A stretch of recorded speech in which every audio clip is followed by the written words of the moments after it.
Welcome back to the deep dive. So today we're opening a box, and honestly, it's one I kind of wish we could have just left taped shut.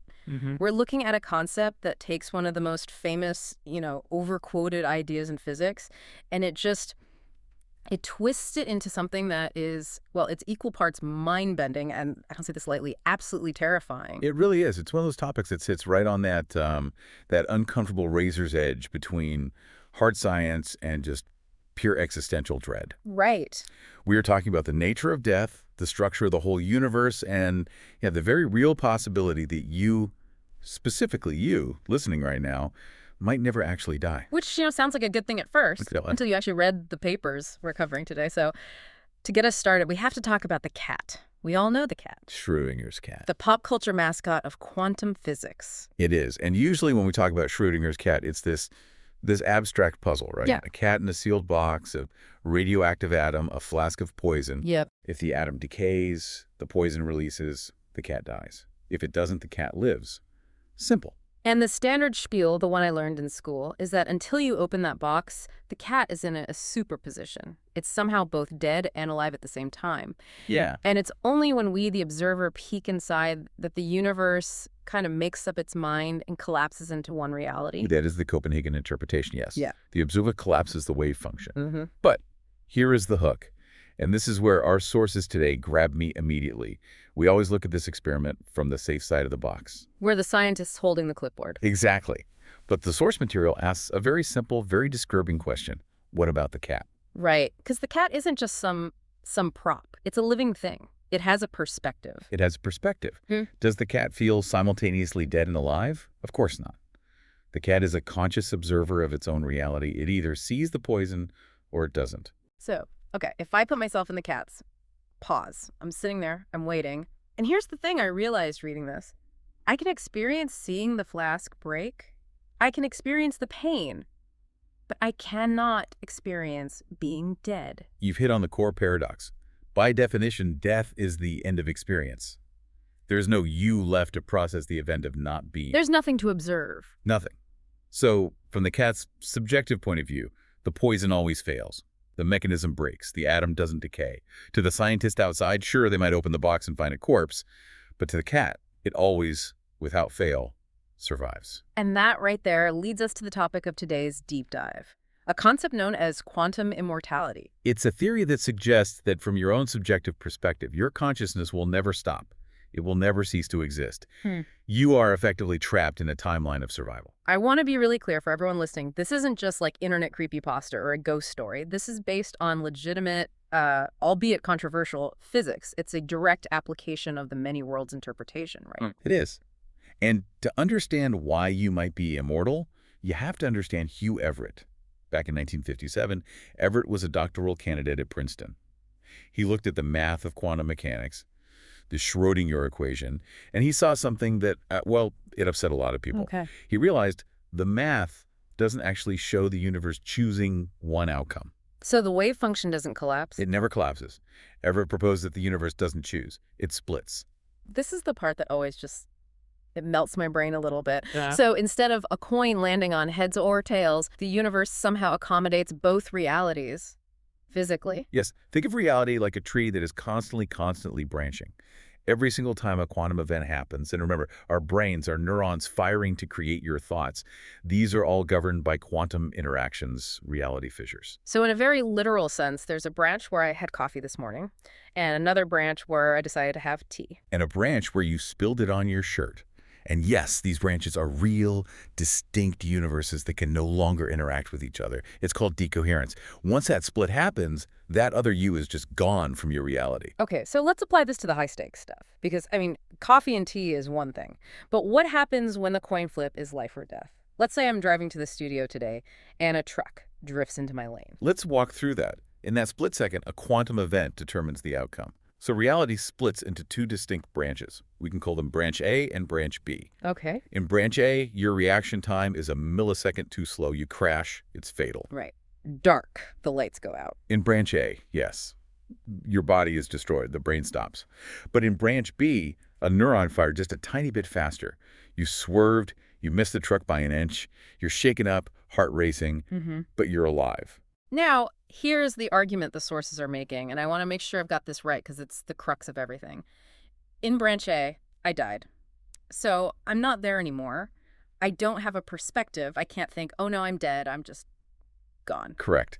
The probability of you experiencing branch A is 0 because there's no you to do the experiencing. But in branch B, I am alive. I am conscious. So since my consciousness, it has to exist somewhere. It's effectively forced into branch B.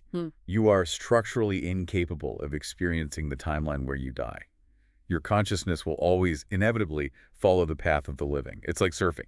You can't be under the wave and surfing at the same time. You surf the crest of probability that keeps you alive. Because being dead isn't an experience you can have. Exactly. It's survivorship bias, but weaponized on a cosmic scale. That is a perfect way to put it. There is a thought experiment in the reading that illustrates this perfectly, and honestly, it is terrifying.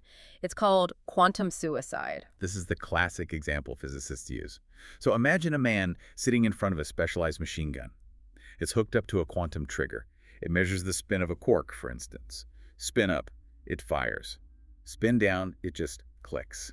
A true 50-50 chance every single time. So he sits there, puts the muzzle to his head. Yeah. He pulls the trigger. Now, to the scientists watching from behind the glass, the statistics are undeniable. After a few seconds, click, click, bang, the man is dead. In the vast majority of universes, that man dies very, very quickly. But we aren't talking about the scientists. We're talking about the man. Right. Switch to his perspective. He squeezes his eyes shut. He pulls the trigger. He hears a click. He's still alive. He pulls it again. Click. Again. Click. Because he can't be in the universe where the gun fired. Precisely. In his subjective reality, he enters a world of just statistical absurdity. The gun jams, the firing pin breaks, the powder's wet, the machine malfunctions. He could sit there for an eternity, pulling that trigger, hearing click, click, click, while in millions of adjacent universes, his body's being carried out of the room. He becomes this ghost in the machine. He literally cannot kill himself because his consciousness will always shunt to the 1 in a trillion branch where he fails. And that is the horror of the theory. You are trapped. You are trapped in the timeline of your own survival. This brings us to the near-miss reality check. And this is where I had to put the papers down for a second and just stare at the wall. Because the sources ask you, yes, you listening right now, to think about your own life. It completely changes how you view your own past. Think about a time you had a really close call. You know, maybe a car accident where you spun out but somehow didn't hit anything. Maybe a severe illness, a really bad fever you had as a kid that you just recovered from. Or maybe you slipped on a ladder and just barely caught yourself. I have a really clear memory of being a kid swimming in the ocean, getting caught in a riptide. And I remember going under, swallowing water, that panic. And at last, I just sort of popped up and a wave pushed me to shore. And I always just thought, wow, I was lucky. According to quantum immortality, luck had. Well, it had nothing to do with it. Yeah. The dark implication here is that you did drown. That was heavy. In maybe 50% of the branches or 90% of the universes created in that moment. You didn't pop back up. Oh, wow. Your parents on the beach in those universes, they went home without a child. They held a funeral. They mourned you. They are, right now, still mourning you. But I'm not there to see it. No. You are here with us in the only version of reality where you made it back to shore. You are, in a sense, walking through a graveyard of your own deaths. Yeah. Completely unaware of it. Every near miss wasn't a miss. It was a direct hit in a neighboring timeline. It makes you wonder, how many times have we died already? It's a number you probably don't want to know. And this is where the tone of the source material shifts, like dramatically. Because usually when people hear immortality, their first reaction is, awesome, I'm invincible. I can jump off buildings and be fine. Right, the superhero fantasy. But the authors we read for this deep dive are very, very clear. This is not a gift. They call it a curse. They actually use the word horror. Because we have to read the fine print of the theory. The theory states that your consciousness must continue. It makes no guarantee that your quality of life continues. It doesn't promise health. It doesn't promise youth. This is the horror of eternal aging. Exactly. I mean, think about it. You might not be able to die, but biology is still happening. Your cells are dividing, your telomeres are shortening. In a normal timeline, you'd die of old age at 85 or 90. You know, organ failure, a stroke, a heart attack. But those are quantum events, too. A valve failing is a physical mechanism. Right. So if the theory holds, your consciousness will always shift to the timeline where the heart beats one more time, where the brain fires one more synapse, even if it's wildly improbable. even if it requires a statistical miracle. So you could be 120, 130, 150 years old. Hmm. Your body is failing, you are in pain, you're frail, but you just won't go. You become a consciousness trapped in a decaying vessel. The universe has to get more and more weird just to keep you alive. Maybe you end up on permanent life support. Maybe in your timeline, medical tech advances just enough to keep your brain active, even if your body is gone. You're held hostage by your own observation. And that connects to the second horror they talk about, the injury problem. And this pretty much kills the idea of testing this theory by jumping off a bridge. Please, nobody tests this theory. The distinction the source makes is between survival and wellness. If you jump off a building, yes, in some strange branch you survive. But you might survive as a quadriplegic. You might survive in a vegetative state where you are locked in, fully conscious, but unable to move or speak. And because of the quantum suicide logic, you can't even escape that state. You'd be trapped in that hospital bed for maybe decades, unable to die because the plug won't get pulled, the machine won't fail in your timeline. It strips away the one comfort death offers, which is the end of suffering.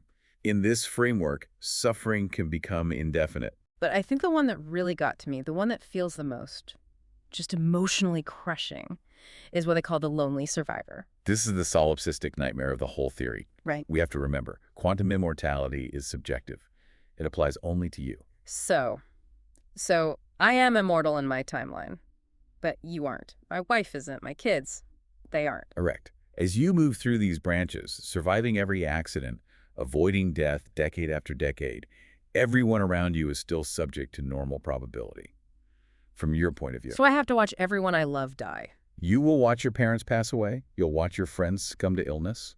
If you live long enough, and this theory says you might live a very, very long time, you could outlive your own children. You become the sole constant in a universe that just gets emptier and emptier for you. It's not just that they die, it's that I've moved to a timeline where they died, and I've left behind all the timelines where they might have lived. In a sense, yeah. You are constantly pruning the branches of the multiverse to find the one path where you exist. The people you love might be alive and happy in Branch A, but because you died in Branch A, you were forced into Branch B where you survived. But maybe they didn't. God, that's so isolating. It feels like you're the last person at the party, and the lights have been turned off, but you can't find the door. It creates this profound cosmic loneliness. You're stranded in a reality that's been tailored for your survival, but is completely indifferent to your happiness. You're the statistical anomaly that was never meant to last this long. So what does this all mean? When you zoom out, what's the takeaway here? Because the sources conclude with the sentiment that is, well, it's not comforting, but it's fascinating. The conclusion is that death is essentially a glitch in our user interface. It's something we see happen to other people. We see the cat die. We see our relatives die. So we assume it'll happen to us. But the theory suggests death is an event that is strictly third person. You can never witness your own end. We are, as one source puts it, trapped in life. Trapped in life. That's such a flip. We spend all this time fearing death, but this suggests the real fear should be the inability to leave. It forces you to look at your consciousness not as something that is temporary, but as something that is, well, fundamentally inescapable. Yeah. The show goes on, whether you like the plot or not. And, you know, the source material leaves us with one final provocative question. It's a question I want to leave everyone listening with today. I've been thinking about it all morning. It asks, have you already died in another timeline, but you just woke up here thinking it was a bad dream? Think about that vivid nightmare you had where you fell off a cliff, or that moment on the highway where you just sort of zoned out and snapped back as you were drifting onto the rumble strips. Maybe that wasn't a dream. Maybe that wasn't just a lapse in concentration.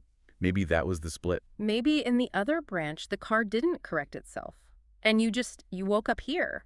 It certainly makes you wonder how many lives you've already burned through to get to this exact moment listening to this. Well, on that absolute ray of sunshine, we're going to wrap up this deep dive.